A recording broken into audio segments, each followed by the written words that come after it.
જય શ્રી ગણેશ. સ્વાગત છે અમારી YouTube channel the best Gujarati vlog ચેનલમાં. આજે આપણે વીરપસલી વ્રતની વાતો કરીશું. આ વ્રત શ્રાવણ માસના પ્રથમ રવિવારથી શરૂ થાય છે અને બીજા રવિવારે તેની પૂર્ણાહુતિ થાય છે.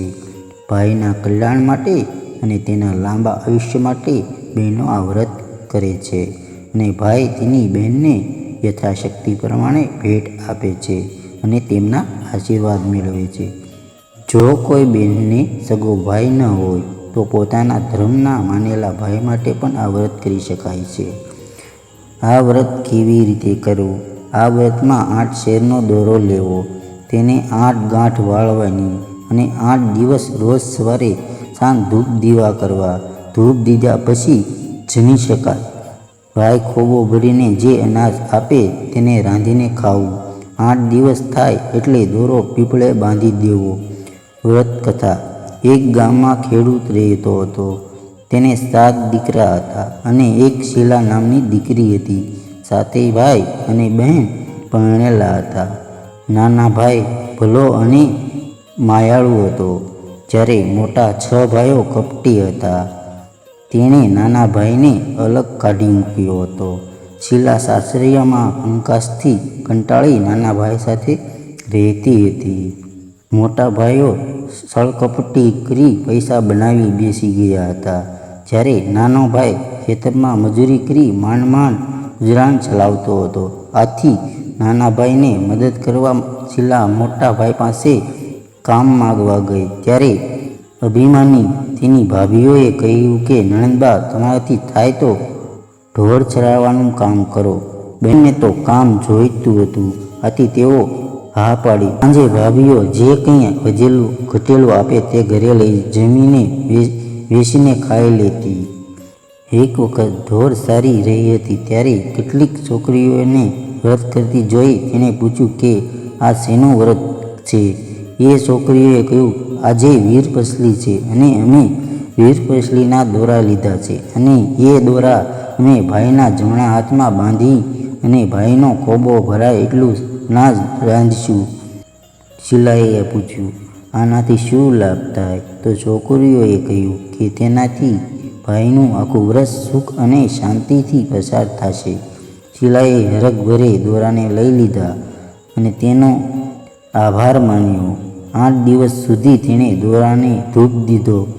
8મે દિવસે શીલાએ તો હરખાતી ભાઈઓના ઘરે દોરા બાંધવા માટે ગઈ, પરંતુ ભાભીઓએ ચણકા કરી દોરાને કઢાવી નાખ્યા અને નણંદને હળગતૂત કરીને કાઢી મૂકી. શીલાએ નિરાશ થઈને ઘરે આવી, પણ તેના નાના ભાઈને પ્રેમથી દોરો બાંધ્યો. નાના ભાઈએ સવાશેર કદોરા જેણે તેણે ખેતરમાં વાવવા માટે વાણિયાની દુકાનેથી ઉધાર લીધા હતા તે આપ્યા. સાથે માટીનું એક ઠેપું અને તાંબાનો એક પૈસો આપ્યો. શીલાએ ભાઈના ઓવરણા લેતા કહ્યું કે કોદરા એ મારા મન કમોદ છે, માટીનું ઠેપું એ ગોળ છે અને તાંબાના પૈસા એ રૂપિયા છે. શીલા ઘર બહાર આવી ત્યારે ત્યાં એક ચમત્કાર જોયો. આંગણામાં રહેલા ખાટલા પર તેનો પતિ આવીને બેઠો હતો. ઘણા વર્ષો પછી આજે તેને તેડવા આવ્યો હતો. મા પાસે સાસરે જતી દીકરી આપવા માટે કંઈ ન હતું, આથી તેને 6 બહુ પાસે ગઈ. બહુએ પોતાની ઉતરેલી સાડીઓ પોટલું નણંદબાને આપ્યું. માએ આ પોટલું શીલાને આપી દીધું. જમાઈ દીકરી ચાલતા થયા. ચાલતા ચાલતા તળાવ પાસે આવ્યા. સવારે નાયા ધોયા વગર નીકળ્યા હતા, એટલે શીલાએ નાહવા તળાવમાં ગઈ.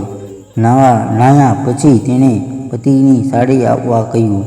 પતિએ પોટલું ખોલીને કહ્યું કે કયા રંગની આપું? આ સાંભળી શીલાને થયું કે પતિ મસ્કરી કરે છે, પણ તેણે આવીને જોયું તો ખરેખર જાત ભાતની સાડીઓ હતી. તે સમજી ગઈ કે આ વ્રતનો પ્રતાપ હતો. તેણે પોટલામાં જોયું તો નાના ભાઈએ આપેલા તાંબાના પૈસાનો સોના મહોર બની ગઈ હતી. માટીનો ગોળ બની ગયો હતો. કોદરાની કમોદ બની ગઈ હતી. શીલાએ સોના મહોર લઈ પતિને ગામમાં ખાવાનું લેવા મોકલ્યો. એટલામાં ચમત્કાર થયો અને તળાવ કાંઠે ભવ્ય ઘર બની ગયું.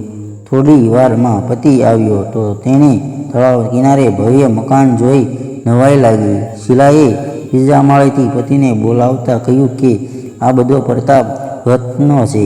ઘરમાં બીજી ઘણી બધી સોના મહોરો પણ નીકળી બની છે. સુખીથી રહેવા લાગ્યા. બીજી તરફ ભાઈના ગામમાં દુકાળ પડતા તેઓ કામની શોધમાં નીકળ્યા.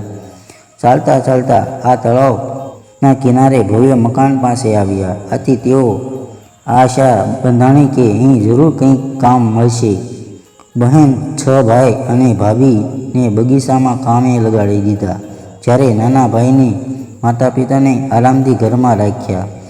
બધા ભાઈઓને શીલાએ એક દિવસ જમવા બોલાવ્યા. 6 ભાઈઓને સોનાના અને ભાભીઓને ચાંદીના લાડવા પીરસ્યા. જ્યારે નાના ભાઈને સુરમાના લાડવા પીરસ્યા. ભાઈઓ તેમની બહેનને ઓળખી ગયા અને તેની ભૂલ સમજાઈ ગઈ. તેણે બહેનને માફી માંગી અને સપીને રહેવા લાગ્યા. તો જય માતાજી. ફરી મળશું આવા જ એક વિડીયો સાથે.